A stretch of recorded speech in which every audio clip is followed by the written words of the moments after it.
नमस्कार महाराष्ट्राच्या जिवंत हृदयाच्या सळसळत्या रक्ताच्या भावी अधिकारी कर्मचाऱ्यांनो, कसे आहात सगळे। या व्हिडिओमध्ये आपण अख्खा मुंबई प्रदेश या संबंधित माहिती बघणार आहोत। ज्यावेळेस मी मुंबई प्रदेश म्हणतोय ना, त्यामध्ये नवी मुंबई, मुंबई शहर, ठाणे, मीरा भाईंदर, पालघर या ठिकाणचा कसाही प्रश्न आला तरी सुद्धा तुला इथूनच येईल अशा प्रकारची माहिती असणार आहे। व्हिडिओ अजिबात स्किप करू नका। पहिला मुद्दा तो म्हणजे ऐतिहासिक मुंबई या संबंधित माहिती बघूया। मौर्य, सातवाहन, शिलाहार, त्यानंतर यादव अशा विविध हिंदू राजघराण्यांनी या मुंबई प्रदेशावर राज्य केलेले मित्रांनो। यामध्ये सुद्धा सर्वाधिक काळ राज्य ज्यांनी केलेले ते म्हणजे सातवाहन आहे।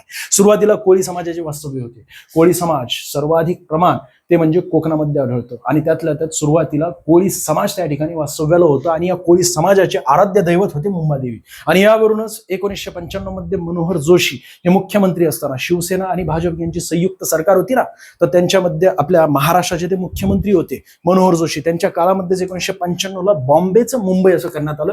पोर्तुगीज 1534 मध्ये बहादूर शाह यांच्याकडून मुंबई हे विकत घेण्यात आलं होतं। पोर्तुगीज आपल्या देशामध्ये आले 1498 ला, पण पुढे त्यांनी वखारी स्थापित करण्यासाठी पोर्तुगीजांनी 1534 मध्ये बहादूर शाह यांच्याकडून ही मुंबई विकत घेतली होती।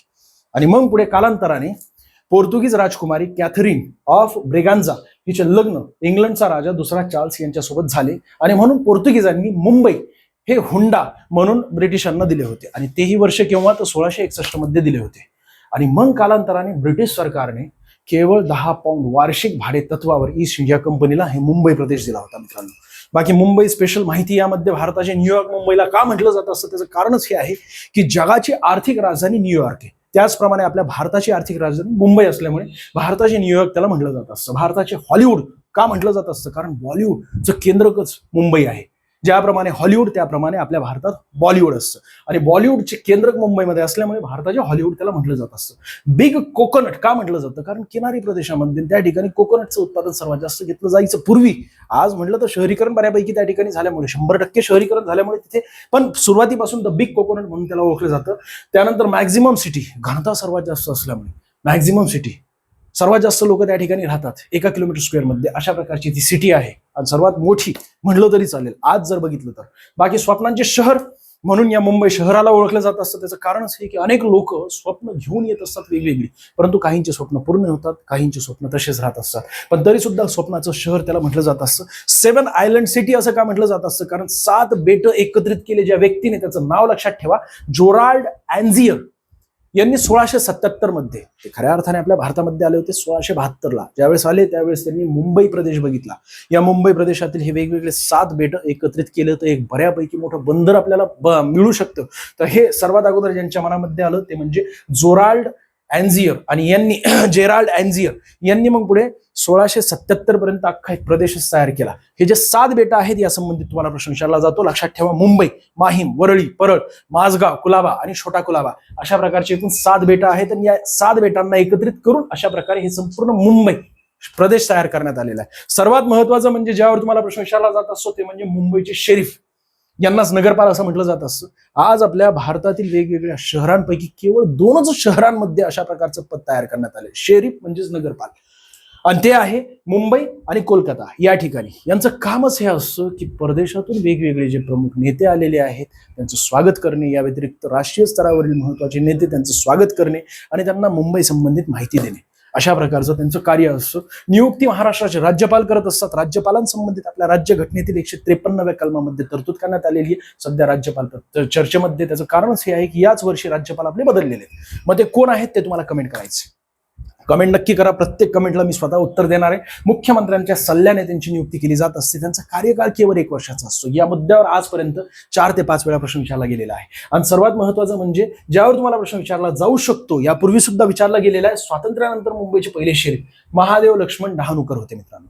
त्यानंतर मग पुढे दिलीप कुमार, म्हणजे अनेक वेगवेगळे शरीफ झालेले आहेत, पण त्यापैकी महत्वाचे व्यक्ती या ठिकाणी मला दिसतात। दिलीप कुमार 1986 मध्ये त्यांची नियुक्ती करण्यात आली होती। त्यानंतर सुनील दत्त 1982 मध्ये त्यांची नियुक्ती करण्यात आली होती मुंबईचे शरीफ म्हणून, आणि सुनील गावस्कर 1995 मध्ये त्यांची नियुक्ती करण्यात आली होती। जोड्या लावांमध्ये सुद्धा तुला प्रश्न विचारला जाऊ शकतो। त्याचं कारणच असं आहे की जे प्रश्नपत्रिका बनवतात ते सुद्धा आपले लेक्चर बघत असतात आणि या ठिकाणी जी माहिती दिसते हमखास एक प्रश्न ते बनवतील। यापूर्वी म्हणजे 2 वर्षांपूर्वी अशाच प्रकारची एक सिरीज मी चालू केली होती, तिथून अनेक प्रश्न डायरेक्टली रिपीट झाले होते आणि म्हणून मी तुला सांगतोय सोन्या, जे महत्वाचे मुद्दे मी स्वतः सांगतोय ते पॉज करून नंतर टिपून घे आणि त्याचा नक्की अभ्यास कर। इथून अनेक प्रश्न तुला दिसणार आहेत। ज्यावेळेस तू परीक्षा हॉलमध्ये बसशील त्या ठिकाणी हमखास मुंबई या संबंधित तुला समजा 4 ते 5 प्रश्न आले तर 4 ते 5 पैकी 4 प्रश्न सोडत असताना माझं नाव घेशील, अशा प्रकारची सगळी माहिती आहे. बाकी मुंबईतील प्रशासकीय प्रमुख ज्या ज्या जिल्ह्यांमधून तुम्ही फॉर्म भरलेला आहे त्या जिल्ह्याचे प्रशासकीय प्रमुख हे आपल्याला माहितीच असायला पाहिजे. जसं की बघा ना, मुंबई महानगरपालिका आयुक्त हे हमखास विचारले जातील. जर तुम्ही तिथून फॉर्म भरलेला आहे तर भूषण गगराणी. जर पुण्यातून फॉर्म भरला असेल तर पुण्याचे आयुक्त तुम्हाला माहिती असायला पाहिजे. ठाणे जिल्ह्यातून फॉर्म भरला असेल तर डॉक्टर कृष्णनाथ पांचाळ हे जिल्हाधिकारी आहेत मित्रांनो. मुंबई शहर जिल्हाधिकारी म्हटलं तर श्रीमती आंचल सुदन गोयल. मुंबई उपनगर जिल्हाधिकारी, आता मुंबई शहर आणि मुंबई उपनगर हे दोन्हीही नवीन सिटी तयार करण्यात आलेले आहेत 1990ला. दोन्ही 100% हे शहरीकरण झालेले आहेत 1990ला. नवीन सिटी सुरुवातीला बघा ना, 1960 मध्ये 26 जिल्हे होते, आज बघितलं तर 36 जिल्हे आहेत. त्यापैकी 1981 मध्ये 2 जिल्ह्यांची निर्मिती करण्यात आली. 2 जिल्हे म्हणजेच 2 जिल्हे विभाजित करण्यात आले होते. त्यानंतर 1982 ला अजून 2 जिल्ह्यांची निर्मिती करण्यात आली होती. 1990ला एक जिल्हा तयार करण्यात आला, बृहन्मुंबईचे विभाजन करून मुंबई शहर मुंबई उपनगर अशा प्रकारे. आणि मग पुढे 1998ला आणि 1990ला अजून 2 जिल्हे तयार करण्यात आले, म्हणजे एकूण 4 जिल्हे. 2014ला ठाणे जिल्ह्याचं विभाजन करून पालघर जिल्ह्याची निर्मिती करण्यात आली होती. तुम्हाला इथे प्रश्न विचारला जाऊ शकतो. सौरव कटेरिया यांचं लक्षात ठेवा नाव, मुंबई उपनगर जिल्हाधिकारी आणि मुंबई शहर जिल्हाधिकारी. इथे दोघांमध्ये कन्फ्युजन करू नका मित्रांनो.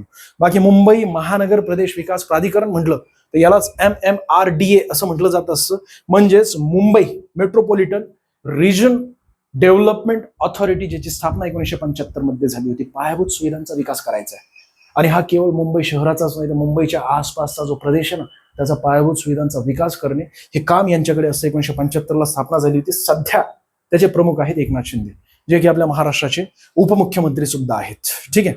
आणि यालाच मराठीमध्ये काय म्हटलं जातं हे सुद्धा लक्षात ठेवा, मुंबई महानगर प्रदेश विकास प्राधिकरण. मुंबई व मुंबईजवळील पोलीस प्रमुख यावरही प्रश्न विचारला जाऊ शकतो. ठाणे पोलीस, मागच्या प्रश्नपत्रिका अनालिसिस केल्या तू सान्या, तुला लक्षात येईल की मी तुला काय देतोय, विचारलं जात असतं. ठाणे पोलीस अधीक्षक म्हटलं तर DS स्वामी आहेत आणि हे सध्या आहेत, आज आहेत अशाच प्रकारची माहिती, लेटेस्ट सगळी माहिती आहे. बाकी मुंबई पोलीस आयुक्त म्हटलं तर देवेन भारती. नवी मुंबई पोलीस आयुक्त मिलिंद भामरे. मुंबई लोहमार्ग पोलीस आयुक्त म्हटलं तर राकेश कलासागर. आणि मीरा भाईंदर वसई विरार पोलीस आयुक्त निकेत कौशिक आहेत मित्रांनो. आणि ज्या ठिकाणी तुम्ही गोंधळतात ती माहिती म्हणजे तुम्हाला स्क्रीनवर दिसेल. मुंबई शहर पालकमंत्री म्हटलं तर एकनाथ शिंदे आहेत आणि ठाण्याचे सुद्धा ते पालकमंत्री आहेत. या व्यतिरिक्त मुंबई उपनगर पालकमंत्री म्हटलं तर ऍडव्होकेट आशिष शेलार आहेत मित्रांनो. बघा ना, या ठिकाणी दिसतंय ठाण्याचे पालकमंत्री एकनाथ शिंदे आणि पालघर पालकमंत्री म्हटलं तर श्री गणेश नाईक.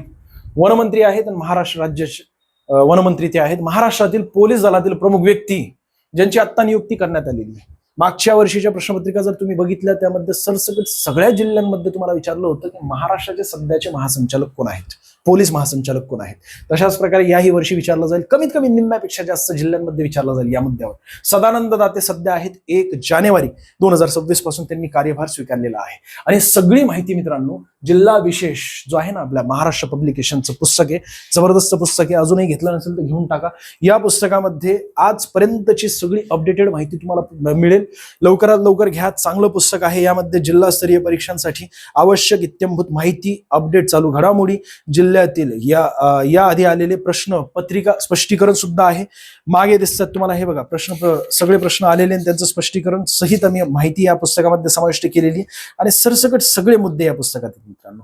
हे पुस्तक जास्त मोठं नाहीये परंतु हमखास या पुस्तकातून प्रश्न येतील अशा प्रकारची माहिती आहे. 25 प्रश्नांपैकी जिल्हा विशेषवर कमीत कमी 7 ते 8 प्रश्न विचारले जात असतात.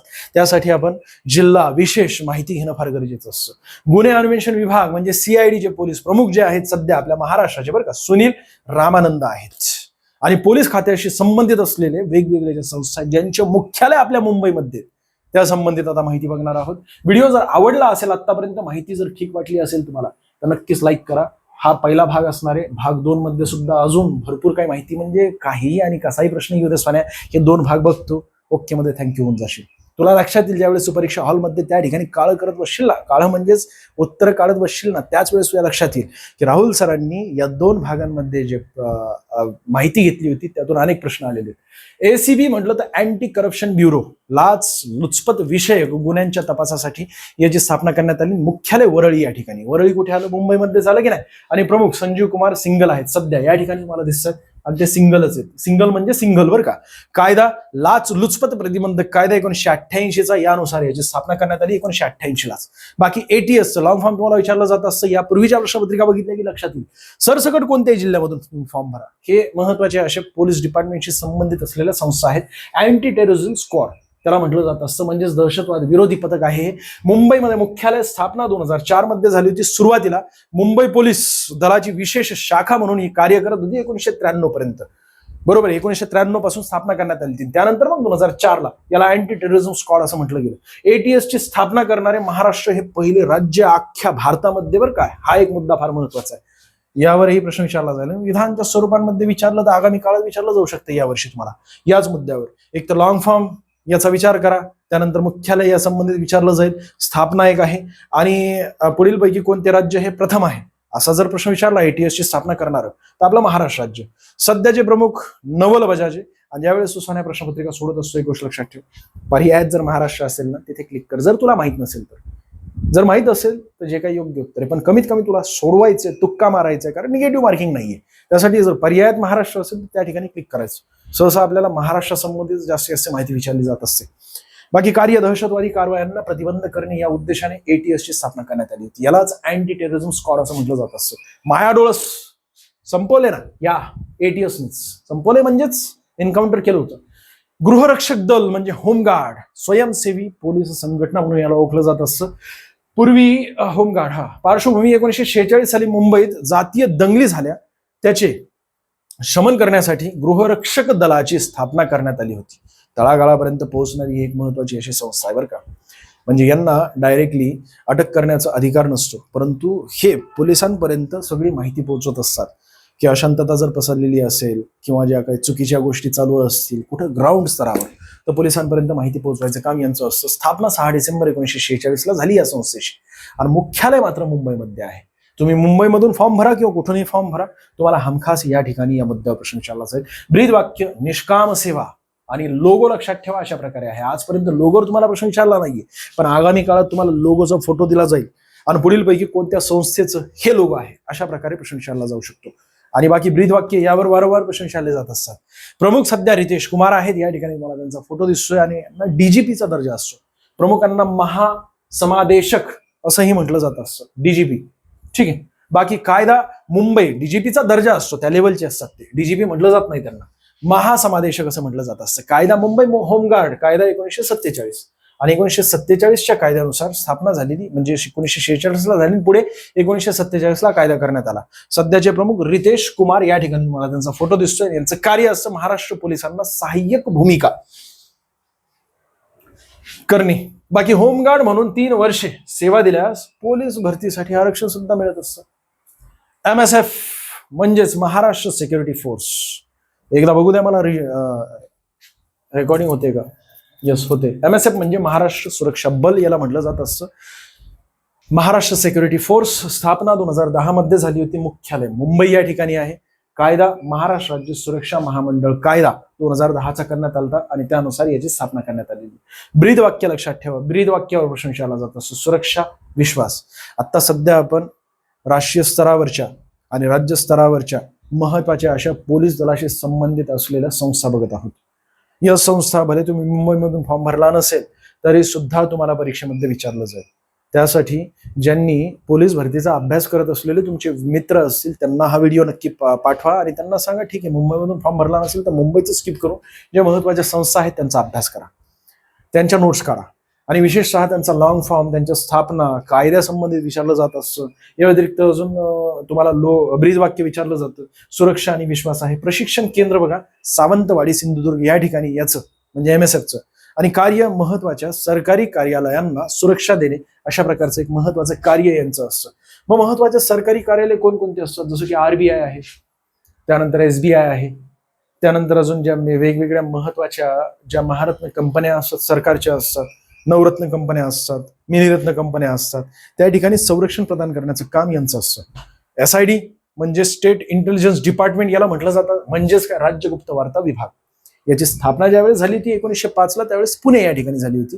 परंतु आज बघितलं तर मुख्यालय मुंबई या ठिकाणी, परंतु प्रशिक्षण केंद्र मात्र लक्षात ठेवा पुणे हडपसर या ठिकाणी. SIDचे फॉर्म सुटत असतात. 2019 मध्ये यापूर्वी फॉर्म सुटले होते, 2026 मध्ये सुटण्याची दाट शक्यता आहे. ज्यांचं ग्रॅज्युएशन कंप्लीट झालेलं आहे, म्हणजे जे व्हिडिओ बघतात सध्या, ज्यांचं ग्रॅज्युएशन कंप्लीट झाले किंवा शेवटचं वर्ष चालू असेल, त्यांनी एक गोष्ट लक्षात ठेवा, यावर्षी हमखास जबरदस्त पोस्ट आहे, सुटणार आहेत फॉर्म. असिस्टंट इंटेलिजन्स ऑफिसर म्हणून याला म्हटलं जात असतं. PSI लेवलचं हे पद आहे मित्रांनो. 9 ते 10 महिन्याची ट्रेनिंग असते, ती या ठिकाणी असते. एक परीक्षा असते 100 प्रश्नांची, निगेटिव्ह मार्किंग असते 1/2ची, म्हणजे तुमचे 2 प्रश्न चुकले तर एका प्रश्नाचा मार्क जाईल, अशा प्रकारची. आणि लास्ट वेळेस ज्यावेळेस एक्झाम झाली ती 2019 ला, त्यावेळेस 134 ला ओपनचं मेरिट क्लोज झालं होतं. म्हणजे विचार करा, 200 पैकी 134 ला मेरिट क्लोज झालेले. 100 पैकी 100 प्रश्न सुटतील अशा प्रकारची ती प्रश्नपत्रिका असते. 25 प्रश्न GSGK, 25 प्रश्न गणित आणि बुद्धिमत्ता, 25 प्रश्न मराठी व्याकरणाचे असतात आणि 25 प्रश्न इंग्रजीचे असतात. तलाठीचा जो पॅटर्न असतो तशाच प्रकारे ते पॅटर्न असतं. आणि सध्याचे जे प्रमुख आहेत ते म्हणजे आरती सिंग आहेत, या ठिकाणी मला दिसत आहेत. कार्य यांचं कायदा सुरक्षा संबंधित माहिती मिळवून विश्लेषण करणे, आणि जे राष्ट्रीय स्तरावरील महत्वाचे नेते येत आहेत किंवा परदेशातून महत्वाचे नेते येत आहेत, तर ते येण्यापूर्वी तिथे संपूर्ण अभ्यास करणे त्या प्रदेशाचा, बरोबर आहे. त्यांच्या सुरक्षेची जबाबदारी यांच्यावर असते. फोर्स 1 म्हटलं तर लक्षात ठेवा, 26/11 जे मुंबई हल्ला झाला होता 2008 मध्ये, याच्या पार्श्वभूमीवर 2010 मध्ये या संस्थेची स्थापना करण्यात आली, फोर्स 1ची. ज्याप्रमाणे NSG असते, नॅशनल सिक्युरिटी गार्ड, त्याचप्रमाणे आपल्या महाराष्ट्रामध्ये राष्ट्रीय स्तरावर NSG असते, याला ब्लॅक कॅट कमांडो असंही म्हटलं जात असतं. तशाच प्रकारे फोर्स 1 आपल्या महाराष्ट्रामध्ये कार्य करत असतं. 2010 मध्ये स्थापना करण्यात आली. मुंबई या ठिकाणी मुख्यालय आहे. शिफारस रामप्रसाद समिती यांनी दिली होती. तुम्हाला कमेंट करायची, 26/11 चा जो हल्ला झाला होता 2008 मध्ये, तर त्यावेळेसचे मुंबईचे महासंचालक कोण होते, सॉरी आपल्या महाराष्ट्राचे महासंचालक कोण होते. प्रशिक्षण इस्रायलच्या विशेष पथकाकडून देण्यात येते. फोर्स 1 ला महाराष्ट्राचे कमांडो पथक असंही म्हटलं जात असतं. आणि ज्याप्रमाणे NSG असते त्याप्रमाणे पुढीलपैकी कोणती संस्था आपल्या महाराष्ट्रात कार्य करत असते, असाही प्रश्न तुम्हाला विचारला गेला. लक्षात ठेवा, फोर्स 1 असते. बाकी QRT म्हणजे जलद प्रक्रिया पथक असतं, यालाच क्विक रिस्पॉन्स टीम असं म्हटलं जात असतं. ही सुद्धा महत्वाची अशी संस्था 26/11 हल्ल्यापर्यंत अशा प्रकारची संस्था ATSच्या निर्देशनात कार्य करत होती. परंतु 26/11चा हल्ला झाला, पार्श्वभूमी खऱ्या अर्थाने 26/11 हीच आहे. 26/11 2008, त्यानंतर मग 2009 मध्ये नंतर मुंबई पोलीस आयुक्तालयाच्या नियंत्रणात ही महत्वाची अशी QRT त्यांच्या हातामध्ये आली. दहशतवादी आपत्कालीन स्थितीत जलद प्रक्रिया देण्यासाठी अशा प्रकारची संस्था स्थापित करण्यात आलेली. QRT पथक आता इतर जिल्ह्यांतही स्थापन करण्यात आलेलं आहे मित्रांनो. मुंबई मध्यवर्ती कारागृह हे एक महत्वाचं आहे. यालाच आर्थर रोड कारागृह असं म्हटलं जातं. 1972 मध्ये मध्यवर्ती कारागृह म्हणून घोषित करण्यात आलं होतं, परंतु याची स्थापना केव्हा झालेली, बांधकाम केव्हा पूर्ण झालेलं आहे, यावर तुम्हाला प्रश्न विचारला जातो. 1926 मध्ये याचं बांधकाम पूर्ण झालेलं आहे. ठिकाण चिंचपोकळी. वैशिष्ट्य म्हणजे मुंबईतील सर्वात मोठे जुने कारागृह आहे हे, आणि सध्याचे प्रमुख आहेत श्री हर्षद अहिरराव. हे लक्षात ठेवा. इथे प्रश्न विचारला जाईल, मुंबईतून फॉर्म भरला असेल तर लक्षात ठेवा. बाकी मुंबईमधील ऐतिहासिक, शैक्षणिक, सामाजिक संस्था यावरही प्रश्न विचारला जातो मित्रांनो. द एशियाटिक सोसायटी लायब्ररी याची स्थापना 26 नोव्हेंबर 1804 मध्ये करण्यात आली होती, आणि संस्थापक आहेत जेम्स मॅकिंटॉश. यांच्या संबंधित भरपूर काय माहिती सांगण्यासारखी, पण एका लेक्चरमध्ये काय काय सांगणार सोन्या. त्यासाठी एवढंच की तू मुंबईमधून फॉर्म भरला असेल, लोड घेऊ नको. जेवढं काय लेक्चरमध्ये चालू आहे फक्त पॉज करून महत्वाची माहिती टिपून घे. संस्था महत्वाच्या आहेत ज्याच्यावर तुला प्रश्न विचारला जात असतो. मुंबईमधून विशेषतः फॉर्म भरला असेल तर या. त्यानंतर अजून डेव्हिड ससून ग्रंथालय, हे सुद्धा मुंबईमध्ये एक महत्वाचं असं जुनं ग्रंथालय म्हणून याला ओळखलं जात असतं. 1847 मध्ये स्थापना करण्यात आली ती. अल्बर्ट ससून त्यांच्या नावावरूनच त्यांनी स्वतः स्थापना केली होती, म्हणून त्याला नावच ससून ग्रंथालय असं ठेवण्यात आलेलं. बाकी students literary and scientific society 1848 ला भाऊदाजी लाड यांच्याद्वारे स्थापित करण्यात आली होती. परमहंस सभा, ज्या वेगवेगळ्या प्रबोधन घडविणाऱ्या संस्था आहेत त्यापैकी एक महत्वाची अशी ही संस्था आहे परमहंस सभा.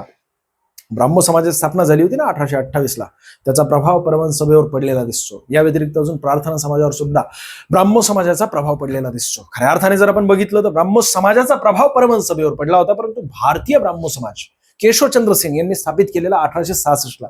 त्याचा प्रभाव प्रार्थना समाजावर पडला होता. परमहंस सभेची स्थापना दादोबा पांडुरंग तरखडकर यांनी केली होती. त्यांच्या सोबतच अजून वेगवेगळी जी लोक होते, वेगवेगळी जी तत्कालीन नेते होती, त्यामध्ये न्यायमूर्ती रानडे, भांडारकर यांच्या सहित अनेक महत्वाचे असे लोक होती. 1849 मध्ये याची स्थापना झाली. तारीख नाही लक्षात ठेवली तरी चालेल, पण प्रबोधन घडवणाऱ्या महत्वाच्या संस्था आहेत, ज्यामध्ये आपल्या महाराष्ट्रात परमहंस सभा आहे, प्रार्थना समाज आहे, सत्यशोधक समाज आहे, त्यानंतर राष्ट्रीय स्तरावर आर्य समाज आहे, त्यानंतर अजून ते रामकृष्ण मिशन आहे आणि ब्राह्मो समाज. या संबंधित मी तुम्हाला मगाशीच माहिती सांगितली होती. प्रबोधन म्हणजेच काय, तर सत्य काय आहे हे तुझ्यापर्यंत पोहोचवणे. खऱ्या अर्थाने कोणत्या गोष्टींवर आपण विश्वास ठेवायला पाहिजे, बुद्धी प्रामाण्यवाद हा शब्दच ब्राह्मो समाजाने समोर आणला होता.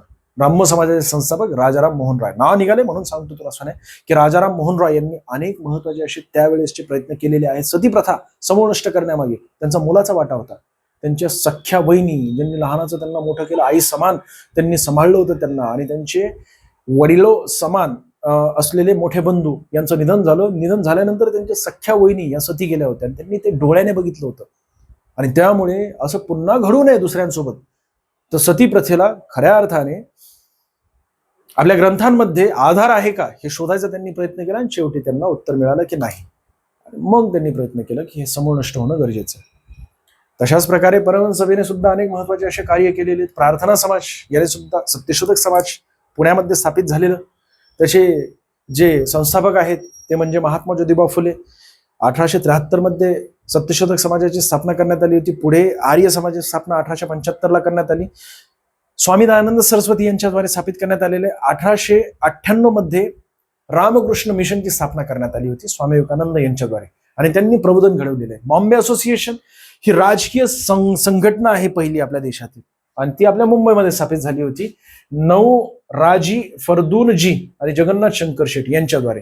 जगन्नाथ शंकर शेठ यांना मुंबईच्या अनभिषिक्त सम्राट असं म्हटलं जात असतं. 26 ऑगस्ट 1852 रोजी ही स्थापना करण्यात आली. तळागाळातील लोकांचे प्रश्न, राजकीय सुधारणा कशा प्रकारे व्हाव्यात यासाठी ज्यांनी प्रयत्न केले होते ते म्हणजे पहिली संस्था आपल्या देशातील बॉम्बे असोसिएशन आहे. बाकी प्रार्थना समाजासंबंधी मी मला आत्ताच सांगितलं होतं, केशवचंद्र सेन आपल्या महाराष्ट्रामध्ये आले होते, मुंबई या ठिकाणी प्रचार करण्यासाठी भारतीय ब्राह्मो समाजाचे. सर, ब्राह्मो समाज आणि भारतीय ब्राह्मो समाज यामध्ये काय फरक आहे? तर ब्राह्मो समाजाची स्थापना 1828 झाली होती, परंतु देवेंद्रनाथ टागोर आणि केशवचंद्र सेन या दोघांमध्ये मतभेद निर्माण झाले होते. ज्यावेळेस राजाराम मोहन रॉय यांचं निधन झालं 1831 ब्रिस्टॉन या ठिकाणी, त्यानंतर सगळे सूत्र देवेंद्रनाथ टागोर यांच्या हातामध्ये गेले होते. देवेंद्रनाथ टागोर म्हटलं तर रवींद्रनाथ टागोर यांचे वडील, लक्षात ठेवा, शांतिनिकेतन त्यांनी घर बांधलेले. त्या शांतिनिकेतनला 41वा वर्ल्ड हेरिटेज साईटचा दर्जा देण्यात आलेला आहे. तर देवेंद्रनाथ टागोर आणि केशवचंद्र सेन यांच्यामध्ये मतभेद निर्माण झाले. मग पुढे ब्राह्मो समाजामध्ये फूट पडली. भारतीय ब्राह्मो समाजाची स्थापना करण्यात आली 1866 मध्ये, आणि त्यांचा प्रसार आणि प्रचार करण्यासाठी मुंबई या ठिकाणी ज्यावेळेस केशवचंद्र सेन आले होते त्याच वेळेस दादोबा पांडुरंग तरखडकर, आत्माराम पांडुरंग तरखडकर, भास्करराव पांडुरंग तरखडकर हे तीनही बंधू त्या ठिकाणी उपस्थित होते. त्यांच्यावर त्याचा प्रभाव पडला, म्हणून त्यांनी प्रार्थना समाजाची स्थापना केली. म्हणजे तरखडकर बंधू यांनी प्रार्थना समाजाची स्थापना केली. त्यामध्ये केवळ दादोबा पांडुरंग तरखडकर किंवा आत्माराम पांडुरंग तरखडकर नाही येत. आणि केव्हा? 1866 मध्ये. आर्य समाजाची स्थापना 1875 मध्ये करण्यात आलेली, सुरुवातीला मुंबई या ठिकाणी, पुढे 1877 लाहोर या ठिकाणी त्याचं मुख्यालय हलवण्यात आलं होतं. स्वामी दयानंद सरस्वती. मागच्या प्रश्नपत्रिका बघा ना तुम्ही, 2024-2023च्या सरसकट सगळ्या परीक्षांमध्ये एक तर आर्य समाजावर प्रश्न विचारला गेलेला आहे किंवा स्वामी दयानंद सरस्वती यांच्यावर प्रश्न विचारला गेला. त्याचं कारणच असं आहे की 1875 आणि आता सध्या चालू आहे 2026. तुझी परीक्षा ज्यावेळेस होती 2024, एकूण 150 वर्ष पूर्ण झाली होती आर्य समाजाला स्थापित होऊन. आणि स्वामी दयानंद सरस्वती यांचा जन्मवर्ष सुद्धा, याला सुद्धा 200 वर्ष पूर्ण झाले होते. 200वी जयंती 2024 साजरी केली होती. म्हणून तर तुम्हाला प्रश्न विचारला होता.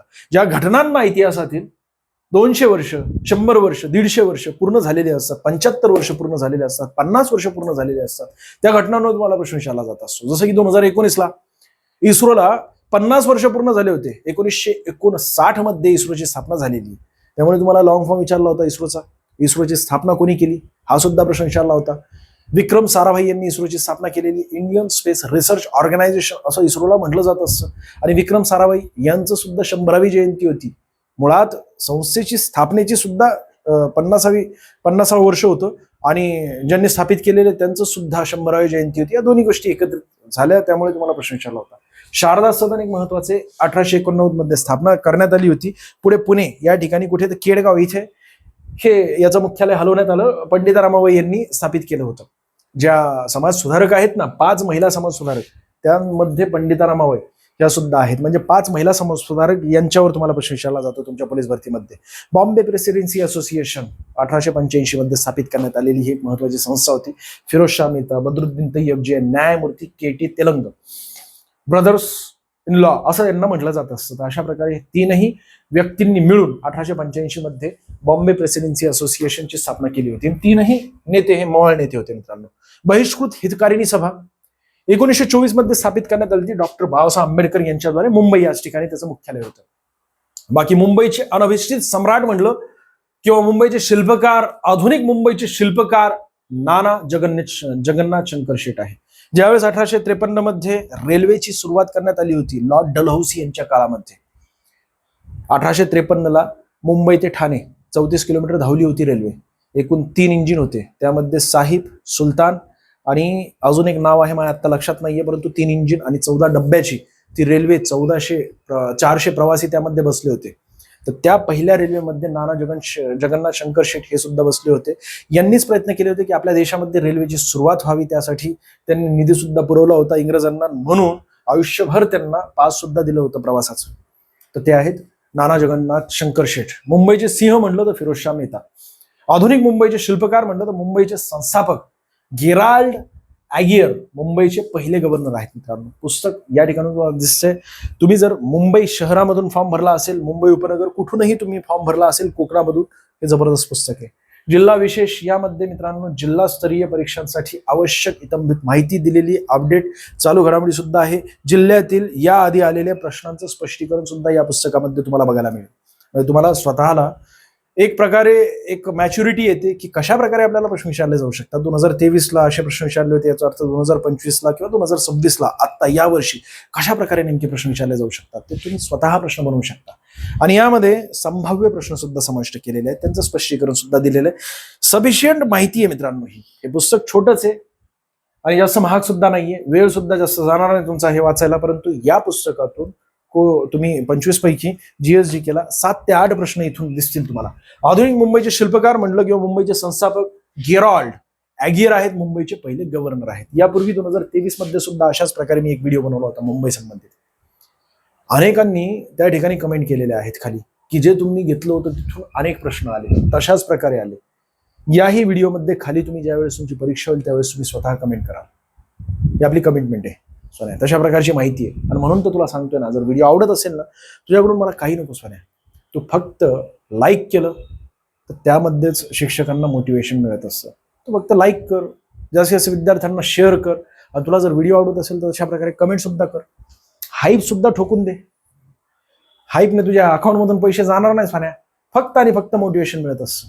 तुला असं गैरसमज वाटेल की आपला व्हिडिओ व्हायरल होऊन जाईल, सर व्हायरल होतील, तसलं काही नाहीये सोन्या.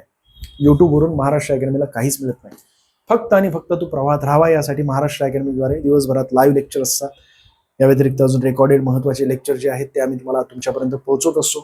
मुंबई प्रेसिडेन्सीचे पहिले गव्हर्नर आणि म्हणून तुमचं फक्त आणि फक्त सपोर्ट असणं गरजेचं असतं.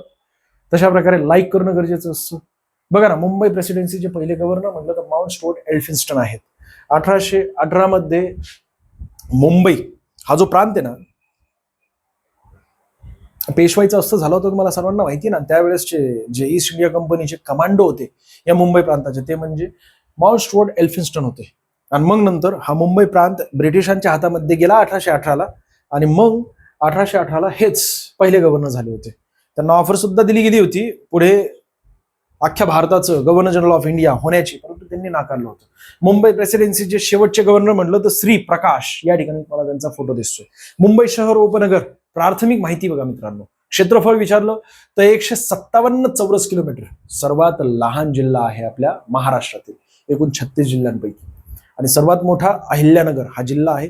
17,048 चौरस किलोमीटर एवढा मोठा आहे. आपल्या देशातील सर्वात मोठा जिल्हा तुम्हाला जर विचारला तर कच्छ, आणि तो अहिल्यानगरचे 4 पट आहे मित्रांनो. गुजरात या ठिकाणी असलेला कच्छ जिल्हा. आणि सर्वात छोटा जिल्हा म्हटलं तर तो आपला माहे, पॉंडिचेरी या केंद्रशासित प्रदेशाचा माहे हा जिल्हा. माहे हा एक जिल्हा आहे एकूण 4 जिल्ह्यांपैकी. पॉंडिचेरी हे केंद्रशासित प्रदेश आहे 8 केंद्रशासित प्रदेशांपैकी. बाकी 370 चौरस किलोमीटर मुंबई उपनगर आहे, चौरस किलोमीटर एवढं मोठं, आणि क्षेत्रफळाने दुसऱ्या क्रमांकाचा, म्हणजे सर्वात छोटा दुसऱ्या क्रमांकाचा आहे. लोकसंख्येमध्ये इथे 30 लाख एवढी लोकसंख्या आहे, इथे 93 लाख एवढी लोकसंख्या आहे. सर मुंबई उपनगरमध्ये का जास्त आहे? मुंबई शहरामध्ये जास्त असायला पाहिजे. स्थलांतरित लोकसंख्या म्हणजे कामासाठी मुंबई शहर हे योग्य ठिकाण मानलं जात असतं, आणि राहण्यासाठी मुंबई शहर, ठाणे या ठिकाणी लोक स्थलांतरित झालेली आहेत. ज्याप्रमाणे आपल्या पुणे सिटीमध्ये लोक येतात, पिंपरी चिंचवड, वाघोली किंवा अजून सिंहगड किंवा ते हिंगणे इथून येतात लोक सिटीमध्ये काम करण्यासाठी, त्याचप्रमाणे आणि सिटीच्या बाहेर जाऊन राहत असतात, तशाच प्रकारे आहे. वनक्षेत्राचा विचार केला तर 157 हेक्टर, हे चुकले काहीतरी, ठीक आहे. इथे 446 हेक्टर एवढं वनक्षेत्र आहे. तालुक्यांमध्ये इथे तालुके नाहीच आहेत, परंतु इथे 3 तालुके आहेत, अंधेरी, कुर्ला आणि बोरिवली, अशा प्रकारचे हे 3 तालुके. हे सुद्धा 100% शहरीकरण झालेले आहे. आज जर आपण बघितलं 358 तालुके आपल्या महाराष्ट्रामध्ये आहेत, परंतु 3 तालुके असे की ज्या ठिकाणी ग्रामीण लोकसंख्याच नाहीये, म्हणून पंचायत समिती त्या ठिकाणी अस्तित्वात येऊ शकत नाही. तशा प्रकारचे हे 3 तालुके आहेत. बाकी जिल्हा मुख्यालय यामध्ये मुंबई हे जिल्हा मुख्यालय, वांद्रे पूर्व हे मुंबई उपनगरचं जिल्हा मुख्यालय आहे. लोकसभा मतदारसंघ यामध्ये केवळ 2च लोकसभेमध्ये जात असतात खासदार, आणि या ठिकाणी 4 लोकसभेमध्ये जातात खासदार. म्हणजे एकूण मुंबई आणि मुंबई उपनगर या दोन्ही जिल्ह्यामधून 6 लोकसभा मतदारसंघ म्हणजे लोकसभा खासदार लोकसभेमध्ये जात असतात 543 पैकी. बाकी विधानसभा मतदारसंघ यामध्ये 10 इथून विधानसभेमध्ये निवडून जात असतात, आणि इथून 26 लोक निवडून जात असतात आमदार. तलाव यामध्ये बाणगंगा तलाव मुंबई शहरामध्ये, मुंबई उपनगरामध्ये तुळशी विहार आणि पवई हे महत्वाचे 3 तलाव आहेत. लेण्यांमध्ये मुंबई या ठिकाणी लेणी नाहीये, परंतु मुंबई उपनगरमध्ये कान्हेरी आणि जोगेश्वरी ह्या 2 महत्वाच्या अशा लेण्या आहेत. नद्यांमध्ये मिठी नदी ही मुंबई शहरामध्ये सुद्धा आहे बरं का, काही प्रमाणात आहे. आणि त्यानंतर मग मिठी, दहिसर, पोईसर आणि ओशिवरा ह्या महत्वाच्या उपनद्या नद्या आहेत, ज्या की मुंबई उपनगरमध्ये आहेत. यामध्ये सर्वात प्रदूषित नदी म्हटलं तर ही मिठी नदी. नावातच मिठी म्हणजे गोड वाटते, परंतु ही सर्वात प्रदूषित नदी मित्रांनो बरं का आशिया खंडातील. आणि ती तुम्हाला असाही प्रश्न विचारला जातो की मुंबई हे पुढीलपैकी कोणत्या नदीच्या काठी बसलेलं आहे, तर ह्या मिठी नदीच्या. लिंग गुणोत्तरामध्ये 832 सर्वात कमी लिंग गुणोत्तर असलेलं जे जिल्हा आहे आपल्या महाराष्ट्रातील ते म्हणजे मुंबई शहरच. आणि त्यानंतर दुसरा क्रमांक लागतो सर्वात कमी लिंग गुणोत्तरामध्ये 860 मुंबई उपनगर. आणि सर्वाधिक लिंग गुणोत्तर म्हटलं तर 1100 काहीतरी आहे बघा, माझ्या लक्षात नाही आतापर्यंत, रत्नागिरी आणि सिंधुदुर्ग दुसऱ्या क्रमांकाचा लिंग गुणोत्तरामध्ये. तिसरा क्रमांक लागतो सर्वाधिक लिंग गुणोत्तरामध्ये, तो म्हणजे 998 गोंदियाचा. साक्षरतेचे प्रमाण 89.21% आहे. सर्वाधिक साक्षरता असलेला जिल्हा तो म्हणजे मुंबई शहरच आहे, मुंबई उपनगर आहे, आणि मुंबई शहर 89.21%. लोकसंख्या घनता इथे जास्त आहे, इथे त्यापेक्षा कमी. दुसऱ्या क्रमांकाचा मुंबई शहर आहे, आणि इथे मात्र जास्त आहे मुंबई उपनगरची. आपल्या 36 जिल्ह्यापैकी सर्वात जास्त लोकसंख्या घनता मुंबई उपनगरची. जिल्हाधिकारी यामध्ये श्रीमती आंचल गोयल सध्या आहेत, आणि इथे मुंबई उपनगरमध्ये श्री सौरव कटियार हे सध्या जिल्हाधिकारी आहेत. ज्या ठिकाणी तुम्ही गोंधळता ती माहिती म्हणजे 1 ऑक्टोबर 1990 ही तारीख लक्षात ठेवा. मुंबईमधून जर तुम्ही फॉर्म भरला असेल तर, आणि अख्ख्या महाराष्ट्रातून कोणत्याही जिल्ह्यामधून फॉर्म भरला असेल तर कमीत कमी एवढं तरी लक्षात ठेवा की 1990 मध्ये मुंबई या सिटीचं किंवा या मुंबई जिल्ह्याचं विभाजन करण्यात आलं, आणि 2 जिल्हे तयार करण्यात आले. या 2 जिल्ह्यांमध्ये एक मुंबई शहर होतं, दुसरं मुंबई उपनगर, म्हणजे बृहन मुंबईचं विभाजन करण्यात आलं होतं. मुंबई शहर, आणि त्यावेळेसचे जे मुख्यमंत्री होते ते शरद पवार होते. मुंबई शहराचं क्षेत्रफळ 157 चौरस किलोमीटर आहे.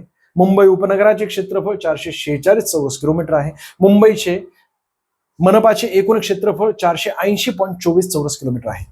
ठीक आहे. बाकी आरटीओ कोड यावरही विचारलं जात असतं. MH1 दक्षिण मुंबई, MH2 पश्चिम मुंबई, MH3 पूर्व मुंबई, MH4 ठाणे, MH5 कल्याण, MH46 नवी मुंबई, आणि MH47 म्हटलं तर मुंबई उत्तर मुंबई, MH48 वसई विरार. ठीक आहे. बाकी आतापर्यंत जे काही झालं त्यावर तुम्हाला कशा प्रकारे प्रश्न विचारला जाऊ शकतो या संबंधित एक रिवाइज करूया आपण.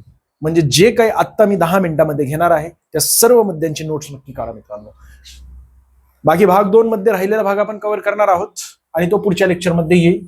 बघा, सुरुवात करूया इथून. ऐतिहासिक मुंबई यामध्ये तुम्हाला विचारलं जाईल की सर्वाधिक काळ पुढीलपैकी कोणत्या घराण्याने मुंबई या संपूर्ण प्रदेशावर राज्य केलं होतं, तर सातवाहन घराण्याने राज्य केलं होतं. दुसरं म्हणजे सुरुवातीला कोळी समाजाचे वास्तव्य या मुंबई संपूर्ण प्रदेशावर होतं आणि त्यांचे आराध्य दैवत होते मुंबादेवी. आणि म्हणून 1995 मध्ये बॉम्बेचं रूपांतर पुढे मुंबईमध्ये करण्यात आलं होतं, ही गोष्ट लक्षात ठेवा. आणि त्यावेळेसचे मुख्यमंत्री होते शिवसेनेचे, ते मनोहर जोशी होते. शिवसेना आणि बीजेपी या दोन्हींच्या गठबंधनाने आपल्या महाराष्ट्रामध्ये सरकार स्थापित झाली. त्यावेळेस बॉम्बेचं मुंबई असं रूपांतर करण्यात आलं होतं. पोर्तुगीज यांनी 1534 मध्ये बहादूर शाह यांच्याकडून हे प्रदेश विकत घेतला होता. पण तुम्हाला काय विचारलं जाऊ शकतं, तर या मुद्द्यावर एक प्रश्न विचारला जाईल. त्यानंतर अजून हुंडा म्हणून भेट 1661 हे वर्ष एक लक्षात ठेवा. पोर्तुगीज राजकुमारी कॅथरीन ऑफ ब्रेगांजा, नाव नाही विचारलं जात, फक्त एवढी गोष्ट लक्षात ठेवा की पुढीलपैकी ब्रिटिशांनी कोणाकडून हुंडा म्हणून मुंबई हे संपूर्ण प्रदेश विकत म्हणजे हुंडा म्हणून घेतलं होतं, किंवा पोर्तुगीजांनी हुंडा म्हणून कोणाला हा प्रदेश दिला होता, तर ते ब्रिटिशांना दिला होता. आणि या चार्ल्स जे आहेत की ना, दुसरा चार्ल्स, याने केवळ 10 पाऊंड मध्ये वार्षिक भाडे तत्वावर ईस्ट इंडिया कंपनीला हा संपूर्ण प्रदेश दिला होता. एकूण 7 बेटे होती. या 7 बेटांना एकत्रित करण्यात आलं. हे वर्ष लक्षात ठेवा 1677 कोणी, तर जेराल्ड अँजियर हे आपल्या भारतामध्ये आले होते 1672 पुढे मग त्यांनी संपूर्ण तो प्रदेश बघितला आणि प्रदेश बघितल्यानंतर त्यांनीच मनामध्ये विचार केला की अशा प्रकारचा हा संपूर्ण प्रदेश याला एक मोठा बंदर सुद्धा तयार करू शकतो आपण. आणि मग पत्र लिहिलं पार्लमेंटमध्ये, तिथून त्यांना सांगितलं, मदत मागवली. त्यानंतर मग हे 7 बेट एकत्रित करण्यात आले. मुंबई, माहीम, वरळी, परळ, माझगाव, कुलाबा आणि छोटा कुलाबा अशा प्रकारचे 7 बेटे आहेत. या नावावर प्रश्न विचारला जात असतो की पुढीलपैकी कोणत्या नावाने मुंबईला ओळखलं जात असतं, तर भारताची न्यूयॉर्क, भारताची हॉलिवूड, द बिग कोकोनट किंवा मॅक्झिमम सिटी, स्वप्नांचे शहर आणि 7 आयलंड या संबंधित सगळी माहिती आपण बघितलेली. का त्यांना म्हटलं जात असतं? शेरीफ संबंधित विचारलं जाईल तर लक्षात ठेवा पहिले कोण होते, तर पहिले शेरीफ होते महादेव लक्ष्मण डहाणू. 1 वर्ष कालावधी असतो त्यांचा. त्यांची नियुक्ती राज्यपाल करत असतात, परंतु मुख्यमंत्र्यांच्या सल्ल्याने करत असतात. आणि 2009 पासून हे पद मोकळं आहे. अख्ख्या भारतामध्ये जेवढे शहर आहेत त्यापैकी 2च शहरांना अशा प्रकारचे शेरीफ यांची नियुक्ती केली जात असते. यांनाच नगरपाल असंही म्हटलं जात असतं. ते म्हणजे मुंबई आणि कोलकाता. पुढीलपैकी कोणत्या शहरांमध्ये शेरीफची नियुक्ती केली जात असते, त्यांचं कार्यच काय असतं, तर परकीय व्यक्ती आपल्या देशामध्ये ज्यावेळेस येतात, हे प्रेस्टिजचं पद असतं. प्रेस्टिज म्हणजेच रेस्पेक्टचं पद असतं, प्रेस्टिजचं पद असतं. परकीय व्यक्ती आले आपल्या देशामध्ये तर त्यांचं स्वागत करणे, त्यासोबत राष्ट्रीय स्तरावरील महत्वाचे नेते ज्यावेळेस मुंबईला भेट देत असतात त्यावेळेस त्यांचं स्वागत करणे, अशा प्रकारचे यांचे कार्य असतात. मुंबईमधून फॉर्म भरला असेल तर महानगरपालिका आयुक्त लक्षात ठेवा भूषण गगराणी. ठाण्यामधून भरला असेल तर या ठिकाणी लक्षात ठेवा मुंबई शहर जिल्हाधिकारी, या ठिकाणी लक्षात ठेवा. मुंबई उपनगर जिल्हाधिकारी. जर तुम्ही मुंबईतून फॉर्म भरला असेल तर महानगरपालिका आयुक्त लक्षात ठेवा. मुंबई शहर जिल्हाधिकारी लक्षात ठेवा. उपनगरमधून फॉर्म भरला असेल तर सौर कटेरिया यांच्या संबंधित विचारलं जाईल तुम्हाला. आणि यांच्या संबंधित वारंवार विचारलं जात असतं MMRDA चे सध्याचे प्रमुख कोण आहेत किंवा अध्यक्ष कोण आहेत. मुंबई महानगर प्रदेश विकास प्राधिकरण, यालाच लॉंग फॉर्म म्हटलं जात असतं. Mumbai metropolitan regional development authority Eknath Shinde आहेत. आणि आपापल्या जिल्ह्यानुसार त्या ठिकाणी लक्षात ठेवा की अधीक्षक कोण आहेत किंवा आयुक्त कोण आहेत. सध्या विरार पोलीस आयुक्त म्हणजे मीरा भाईंदर वसई विरार पोलीस आयुक्त इथे लक्षात ठेवा. मुंबई शहरातून फॉर्म भरला असेल तर एकनाथ शिंदे त्या ठिकाणी पालकमंत्री आहेत, एक प्रश्न विचारला जाईल. त्यानंतर मुंबई उपनगरमधून फॉर्म भरला असेल तर ऍडव्होकेट आशिष शेलार आहेत त्या ठिकाणी पालकमंत्री. ठाण्यामधून फॉर्म भरला असेल तर लक्षात ठेवा एकनाथ शिंदे. पालघरमधून फॉर्म भरला असेल तर श्री गणेश नाईक हे वनमंत्री सुद्धा आहेत आपल्या महाराष्ट्र राज्याचे, आणि या व्यतिरिक्त पालकमंत्री सुद्धा आहेत. यांच्यावर प्रत्येक जिल्ह्यामध्ये प्रश्न विचारला होता मागच्या वर्षी, म्हणजे सध्याचे पोलीस महासंचालक कोण आहेत. तशाच प्रकारे 2026 मध्ये सुद्धा विचारलं जाऊ शकतं. कमीत कमी एवढी तर गॅरंटी देतो की निम्म्यापेक्षा जास्त जिल्ह्यांमध्ये तुम्हाला या ठिकाणी प्रश्न विचारला जाईल. लक्षात ठेवा सदानंद दाते 1 जानेवारी 2026 यांची नियुक्ती करण्यात आली होती, म्हणजे कार्यभार त्यांनी स्वीकारलेला आहे. गुन्हे अन्वेषण विभाग CID पोलीस प्रमुख सुनील रामानंद आहेत. आणि प्रमुख पोलीस खात्याशी संबंधित असलेल्या वेगवेगळ्या संस्था ज्यांचं मुख्यालय मुंबईमध्ये आहे, यामध्ये ACBचं लॉंग फॉर्म लक्षात ठेवा, मुख्यालय लक्षात ठेवा, स्थापना लक्षात ठेवा. त्यानंतर ATS याचं लॉंग फॉर्म लक्षात ठेवा. स्थापना करण्यामागचा उद्देश काय होता ते सुद्धा लक्षात ठेवा. यापूर्वी काय म्हटलं जायचं त्याला, सध्याचे प्रमुख कोण आहेत आणि कार्य त्यांचं दहशतवादी कारवायांना प्रतिबंध करणे. गृहरक्षक दल म्हणजे होमगार्ड 1946 मध्ये स्थापना झाली होती, 6 डिसेंबर 1946 बाकी मुख्यालय मुंबई या ठिकाणी निष्काम सेवा अशा प्रकारचे. आणि याचे मुख्य आता सध्या कोण आहेत तर रितेश कुमार आहेत. प्रमुखांना महासमादेशक असंही म्हटलं जात असतं. कायदा यामध्ये मुंबई होमगार्ड कायदा 1947चा रितेश कुमार प्रमुख आहेत मित्रांनो. 3 वर्ष जर या ठिकाणी या होमगार्ड मध्ये सेवा दिली की तुम्हाला मुंबई आपल्या पोलीस भरतीमध्ये आरक्षण सुद्धा मिळतं. MSF म्हणजेच महाराष्ट्र सुरक्षा बल, यालाच इंग्रजीमध्ये महाराष्ट्र सिक्युरिटी फोर्स असं म्हटलं जात असतं. 2010 मध्ये स्थापना, मुंबई या ठिकाणी मुख्यालय, कायदा 2010चा आहे. सुरक्षा आणि विश्वास असं ब्रीद वाक्य आहे. प्रशिक्षण केंद्र सावंतवाडी यावर विचारलं जाऊ शकतं सिंधुदुर्गमध्ये. तुम्ही समजा सिंधुदुर्गमधून फॉर्म भरला असेल तर अशा प्रकारे विचारलं जाईल. SID म्हणजे स्टेट इंटेलिजन्स डिपार्टमेंट असतं. ज्यावेळेस स्थापना झाली 1905ला ब्रिटिश यांच्या काळामध्ये, त्यावेळेस पुण्यामध्ये झाली होती, परंतु पुढे मुंबई या ठिकाणी मुख्यालय हलवण्यात आलं 1951 मध्ये.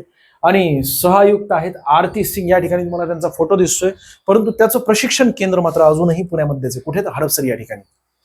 फोर्स 1 26/11 दहशतवादी हल्ला जो झाला होता ना 2008ला, तर त्याच्या पार्श्वभूमीवर 2010 मध्ये स्थापित करण्यात आलेले, ज्याप्रमाणे केंद्रामध्ये NSG असते त्याचप्रमाणे महाराष्ट्रामध्ये फोर्स 1 असते.